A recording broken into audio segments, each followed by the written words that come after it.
రాళ్లు వేయించుకుని సీఎం జగన్ నాటకాలకు తెరతీశారని టీడీపీ పోలిట్ బ్యూరో సభ్యుడు ఎమ్మెల్యే గోరంట్ల బుచ్చయ్య చౌదరి ఆరోపించారు. రాయదాడి జరిగితే వెంటనే ఎందుకు బస్సులోకి వెళ్లలేదని ప్రశ్నించారు ఆయన. ఎన్నికల్లో సింపతి కోసం ఒక పథకం ప్రకారం ఇలా చేశారని వ్యాఖ్యానించారు ఆయన.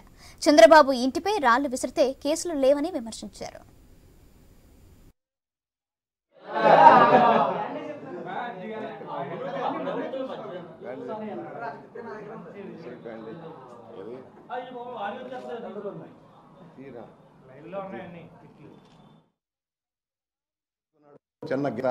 గురూజీ రామ్ నారాయణ్ జీ ప్రపంచ ప్రఖ్యాత జ్యోతిష్యులు ఇప్పుడు మన హైదరాబాద్ లో ఎటువంటి సమస్యలకైనా తక్షణ పరిష్కారం చేయబడును. సంప్రదించండి 96651137 9000004357. కోతిపుండు బ్రహ్మరాక్షసులాగా ఒక పెద్ద డ్రామాలు ఆడాడు, సానుభూతి పొందాడు, ఓట్లు వేయించుకున్నాడు, ప్రజలకి మాడుబాలు కొట్టేశాడు.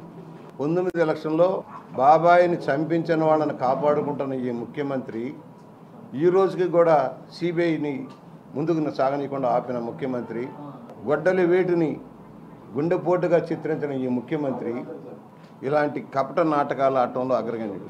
మేము అడుగుతా ఉన్నాను, అసలు ఏమిటి నీ యాత్రల్లో వేల మంది పోలీసులు పెట్టుకుంటున్నావు, ఎక్కడికి వచ్చినా చెట్లు నరికిస్తున్నావు, పెద్ద పెద్ద బారికేడ్లు కట్టించుకుంటున్నావు, ప్రజలకు అందెత్తిన ఎత్తులో బస్సులు నుంచుంటున్నావు, పరదాలు సరాసరి. ఇవాళ కరెంటు తీయటం ఏంటి? ఒక అభిమానితో గీయించుకున్నాడు చిన్న గిర. కోతిపుండు బ్రహ్మరాక్షసులాగా ఒక పెద్ద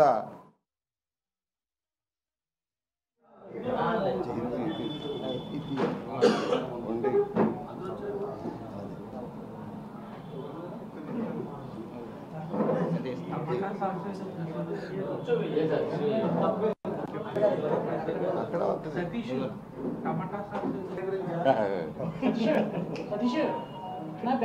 లేదా